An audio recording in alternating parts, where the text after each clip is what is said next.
Dr. Mathew, you mentioned about one of the destructive behavioral practices is getting angry, not able to control anger.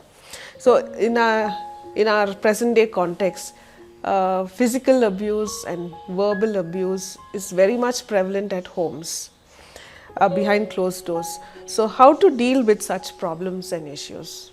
Well, the first principle that I want to leave with our viewers is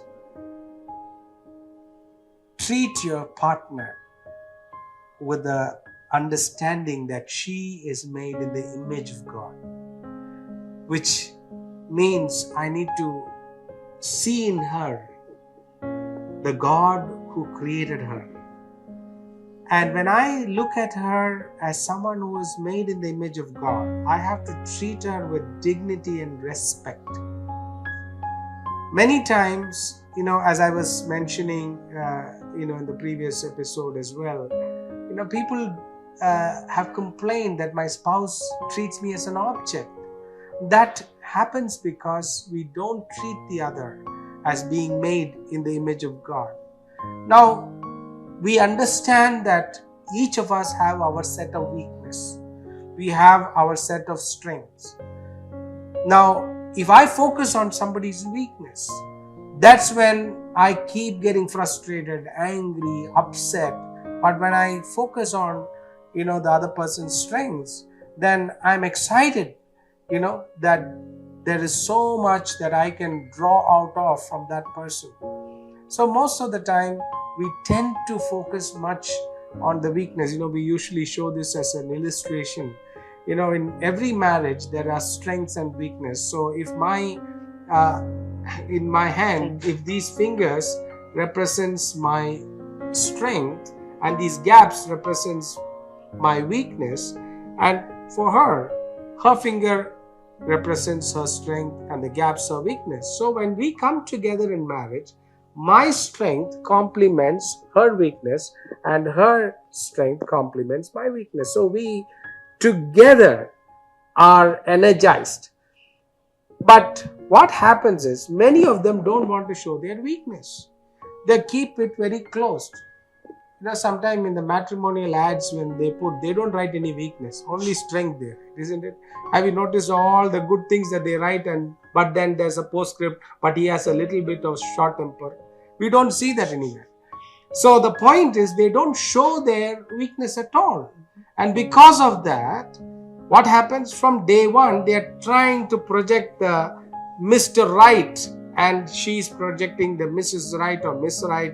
And when we come together, there is so much of conflict because we are hitting each other.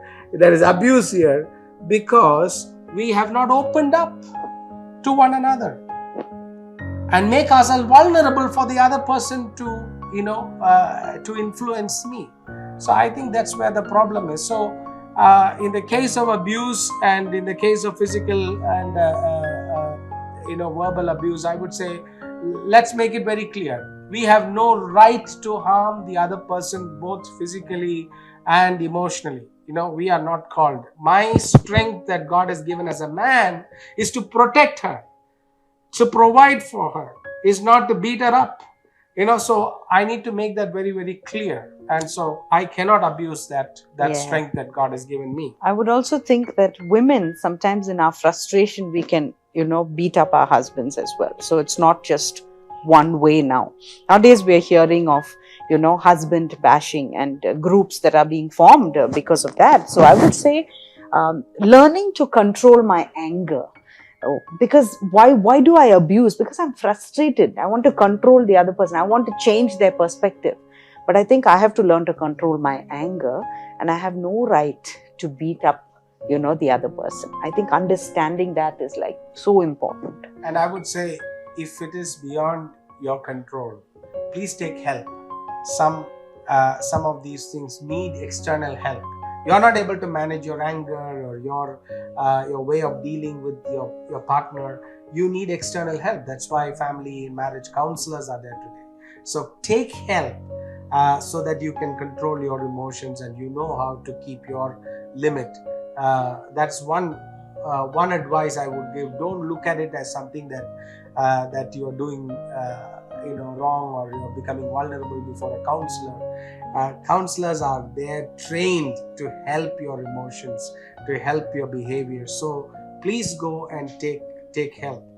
But I would even go to the extent to recommend, if somebody is constantly in an abusive relationship, not only they need to take help, at some point we would even say a temporal separation is good for them to sort out their issues and then come together, because that is not for divorce but a temporal separation, in order that the person is protected. The person cannot be constantly physically be abused. They need that protection. God doesn't want that relationship to carry on like that. So that kind of a separation I would recommend in case of an extreme physical emotional abuse.